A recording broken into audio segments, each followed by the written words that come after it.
मौलाना और कुछ नेताओं ने बहुत कोशिश की थी, बहुत जोर लगाया था कि भाईजान सड़क पर उतरे और देश में अराजकता फैलाएं, लेकिन कट्टरपंथियों की कोशिश को अमन पसंद मुसलमानों ने खारिज कर दिया। फिर भी कुछ कट्टरपंथी अभी भी बास नहीं आ रहे।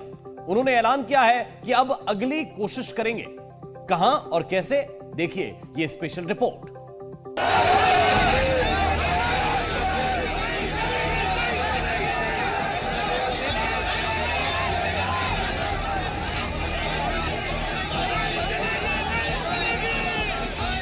जुमे पर जिस खतरे की आशंका मंडरा रही थी वो टल गई।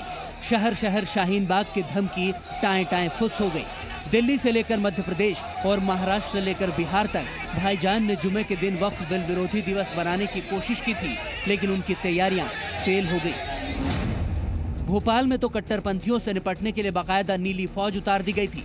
इंटेलिजेंस को इनपुट मिला था कि नमाज के बाद कुछ लोग वक्फ बिल के बहाने माहौल बिगाड़ सकते हैं, लेकिन मोहन की नीली सेना के आगे उनकी एक न चली। भोपाल में तो दंगाइयों की खैर नहीं होगी, क्योंकि मोहन सरकार की जो फोर्स है वो तैनात हो गई है। मल्टी बैरल लॉन्चर के साथ ये सीआरपीएफ के जो जवान होते हैं, वो आरएएफ की जो रैपिड एक्शन फोर्स है वो तैनात हो गई है।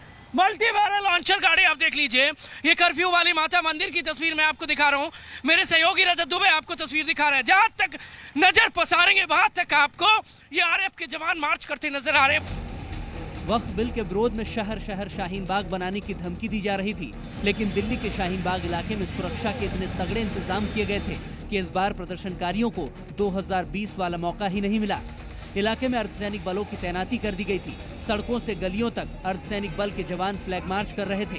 अगर इतनी सिक्योरिटी नहीं होती तो कुछ भी हो सकता था, क्योंकि वक्फ बिल पर शाहीन बाग के लोगों में गुस्सा भयंकर है।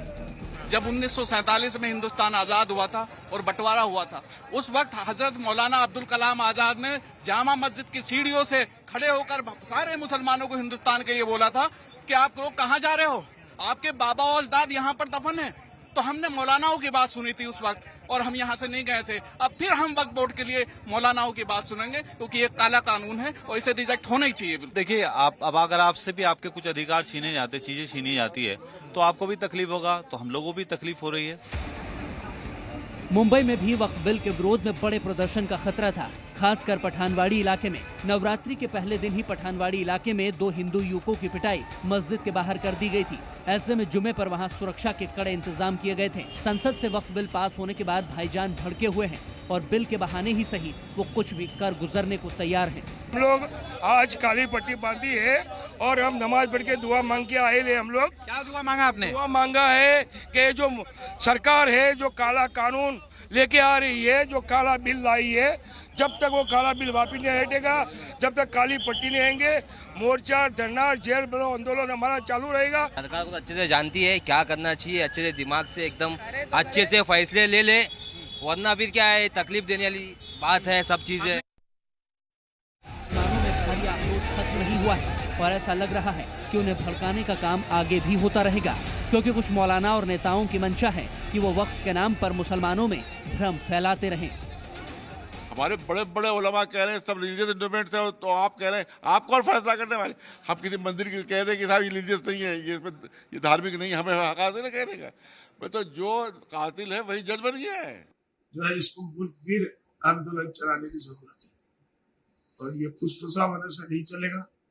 मेरा मशवरा है काबिल से, इसको लेके पूरे हिंदुस्तान में गांव में एक वक्त मुहैया के अंदर।